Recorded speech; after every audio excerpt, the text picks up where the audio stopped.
আপনারা সকলেই জানেন যে পর্যায় শ্রমিক অনলাইনে অ্যাপ্লিকেশন শুরু হয়ে গেছে।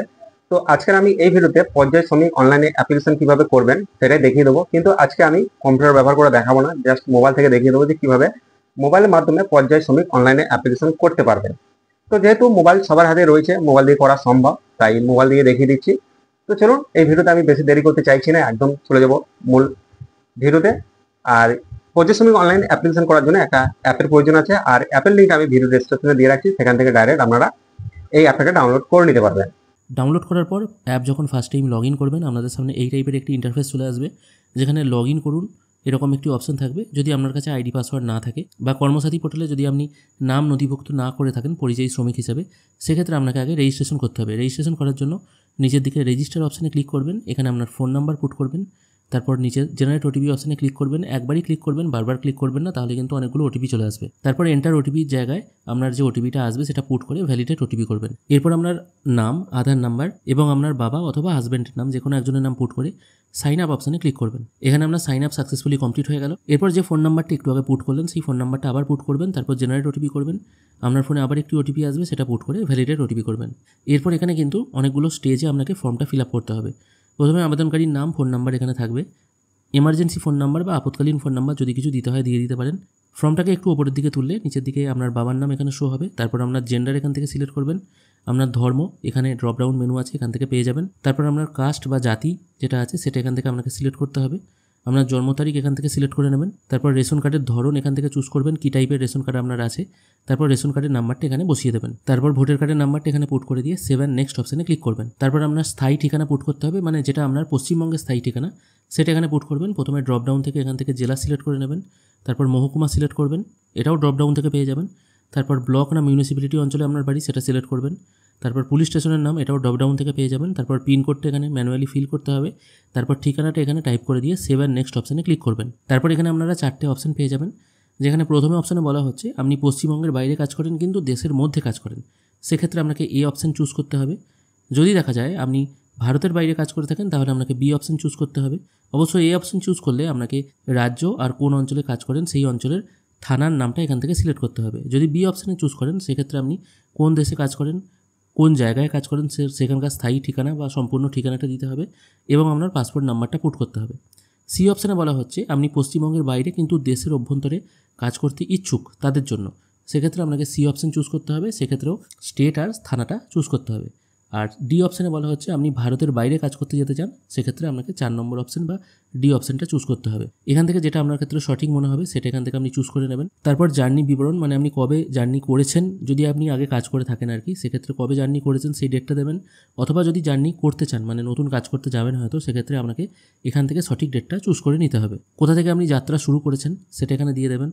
ধরা যাক আপনার বাড়ি হচ্ছে মেদিনীপুর থেকে আপনি যাত্রা শুরু করেছেন, এখানে যে অঞ্চল থেকে যাত্রা শুরু করেছেন সেটা দেবেন এবং গন্তব্যস্থান কোথায় যাবেন সেটা এখানে পুট করে দেবেন।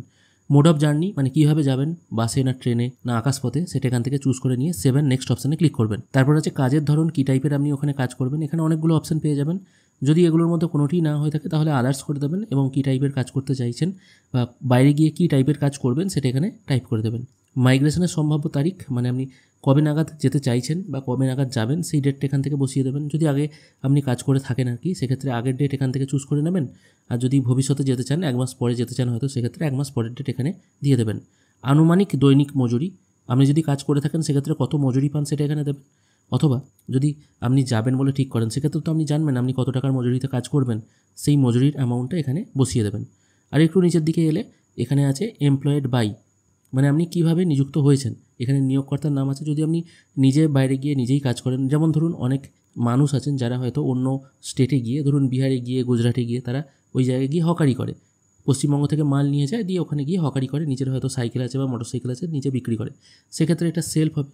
যদি আপনি কোনো এজেন্টের মাধ্যমে যান, এজেন্ট সিলেক্ট করবেন, সেক্ষেত্রে কার মাধ্যমে আপনি গেছেন তার নাম, তার ফোন নাম্বার, তার ঠিকানা এখানে পুট করে দেবেন। এবার যে এজেন্ট নিয়ে গেছে তিনিই যে কাজ দেবেন তা তো নয়, অনেক এজেন্ট হয়তো নিয়ে যায়, নিয়ে গিয়ে অন্য কোনো কোম্পানিতে আপনাকে কাজে লাগিয়ে দেয়। সেক্ষেত্রে যে কোম্পানিতে আপনি কাজ করেন সেই কোম্পানির নাম, কোম্পানির ফোন নাম্বার ও কোম্পানির ঠিকানা এখানে পুট করে সেভেন নেক্সট করবেন। আর যদি সেলফ এমপ্লয়েড করে থাকেন সেক্ষেত্রেও যদি আপনার এমপ্লয়ারের নাম চায় সেক্ষেত্রে ওগুলো সব সেলফ করে দেবেন, কোনো অসুবিধা নেই। তারপর এখানে একটি অস্থায়ী নিবন্ধন নাম্বার জেনারেট হবে, এই অপশানে টিকমার্ক দিলে আমি এই অপশানটায় টিকমার্ক দিচ্ছি। তারপর generate and save professional registration number এটির ওপর একবার ক্লিক করবেন। এখানে একটি আপনার রেজিস্ট্রেশন নাম্বার জেনারেট হয়ে গেল, এটা সম্ভব হলে কপি করে রাখবেন, তারপর সেভ অ্যান্ড নেক্সট করবেন। এখানে আপনি যে ডিটেলগুলো ফিল করেছেন সবগুলো এখানে চলে আসবে। যদি মনে হয় সব কিছু ঠিকঠাক আছে তাহলে নেক্সট অপশানে ক্লিক করবেন। এরপর আপনার ব্যাংকের ডিটেল দিতে হবে, এখান থেকে আপনার ব্যাংকের নামটা চুজ করে নেবেন, তারপর শাখার নাম এখান থেকে চুজ করে নেবেন, তারপর অ্যাকাউন্ট নাম্বারটা এখানে পুট করবেন। তারপর একজন নমিনি নাম আপনাকে দিতে হবে, সেক্ষেত্রে নমিনির নাম, তার সাথে আপনার কি সম্পর্ক, তার আধার নাম্বার ও তার ফোন নাম্বার পুট করে সেভ অ্যান্ড নেক্সট করবেন। তারপর আছে ফ্যামিলির ডিটেল, এখানে জিজ্ঞেস করা হচ্ছে আপনার পরিবার আছে কি নেই, যদি না থাকে তাহলে তো নো করে দিচ্ছেন, নো করলে এখানে আপনাকে সরাসরি সেভ অ্যান্ড নেক্সট অপশন দিয়ে দেবে। আর যদি ইয়েস করেন, ম্যাক্সিমাম মানুষেরই ফ্যামিলি আছে, সেক্ষেত্রে মেম্বারের নাম, তার জেন্ডার, তার বয়স, তার আধার নাম্বার এখানে পুট করতে হবে।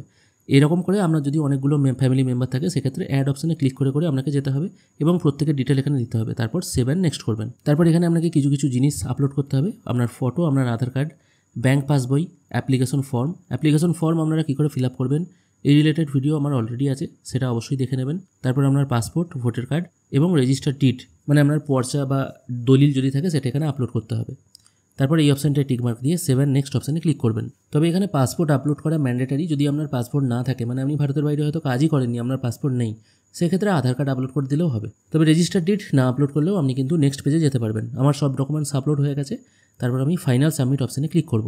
ফাইনাল সাবমিট করার পর এখান থেকে বিভিন্ন রকম অপশান পেয়ে যাবেন। প্রথমে আছে ভ্রমণ সহায়তা, যদি আপনি হয়তো বাইরে থেকে কাজ ছেড়ে দিয়ে নিজের রাজ্যে চলে আসছেন, সেক্ষেত্রে আপনার শুধু আসার জন্য খরচ দরকার 5,000 টাকা, সেক্ষেত্রে শুধুমাত্র ভ্রমণ সহায়তা এই অপশানটায় টিকমার্ক দেবেন। যদি পুনর্বাসন ভাতা দরকার হয়, মানে 5,000 টাকা করে 1 বছর দেবে, টোটাল 60,000 টাকা দেবে, সেক্ষেত্রে পুনর্বাসন ভাতা এই অপশানটায় টিকমার্ক দিতে পারেন।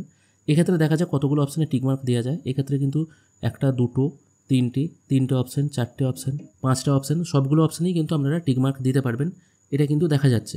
এবং টিকমার্ক দিলেই এখানে অটোমেটিক ফর্ম সাবমিট হয়ে যাচ্ছে, আলাদা করে কিন্তু সাবমিট করতে হবে না। কী কারণে বলছি সাবমিট হয়ে যাচ্ছে, নিচের দিকে 9 নম্বরে চেক স্ট্যাটাস অপশানে যখনই আপনি ক্লিক করবেন, এখানে দেখুন আপনি যতগুলো ক্লেম করেছেন সবগুলো কিন্তু এখানে শো হচ্ছে এবং প্রত্যেকের ক্লেম নাম্বার কিন্তু আলাদা, 1, 2, 3, 4, 5 করে এখানে আলাদা করে ক্লেম নাম্বার দেওয়া আছে, প্রতিটা কিন্তু ক্লেম হয়ে যাচ্ছে। এবং একবার করে ক্লেম হয়ে গেলে আপনি কিন্তু সেগুলো আর আনচেকও করতে পারবেন না, সেগুলো কিন্তু চেকবক্স হয়েই থাকবে। তাই আপনার ক্ষেত্রে যেটা সঠিক বলে মনে হবে সেটাই করবেন। যারা 60,000 টাকা পেতে চাইছেন তারা শুধুমাত্র 2 নম্বর অপশানটায় টিকমার্ক দেবেন। একসাথে সবগুলোতে টিকমার্ক দিলে হয়তো টাকা পেতে অসুবিধা হতেও পারে, হয়তো যে কোনো একটা দেবে। এই ব্যাপারে কিন্তু এখনও পর্যন্ত ক্লিয়ার করে কিছু বলা নেই। আর স্ট্যাটাস চেক করার জন্য চেক অপশানে ক্লিক করলেই আপনারা দেখতে পাবেন। শ্রমশ্রী প্রকল্পে সম্পূর্ণ ফর্ম ফিল আপটি করতে পারবেন মোবাইলের মাধ্যমেই। আর ডকুমেন্টস যেগুলো আপলোড করবেন সেগুলো জেপিইজি ফরম্যাটে আপলোড করলেই হবে। আশা করি আপনাদের আজকের এই ভিডিওটি ভালো লেগেছে। যারা অ্যাপ্লাই করতে চান করতে পারেন।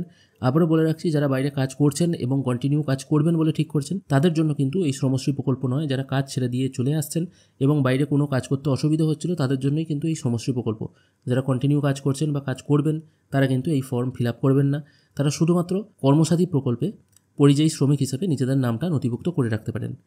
তো আপনারা এই প্রসেসে খুব সহজে কিন্তু পর্যায় শ্রমিক অনলাইনে অ্যাপ্লিকেশন করে নিতে পারবেন মোবাইল মাধ্যমে। কিন্তু আমি এখানে একটা সাজেস্ট করব যে আপনারা এই অনলাইন অ্যাপ্লিকেশন বাদ দিয়ে ব্লকে গিয়ে পর্যায় শ্রমিকের জন্য আবেদন করুন। অনলাইনে কি হবে, অনলাইনে বেশিরভাগ ক্ষেত্রে রিজেক্ট হওয়ার সম্ভাবনা থাকবে, কিন্তু ব্লকে জমা দিলে রিজেক্ট হওয়ার সম্ভাবনা খুবই কম থাকবে। তো বন্ধুরা, ভিডিও যদি ভালো লেগে থাকে তাহলে অবশ্যই ভিডিওতে লাইক করে চ্যানেলটাকে সাবস্ক্রাইব করতে বলবেন।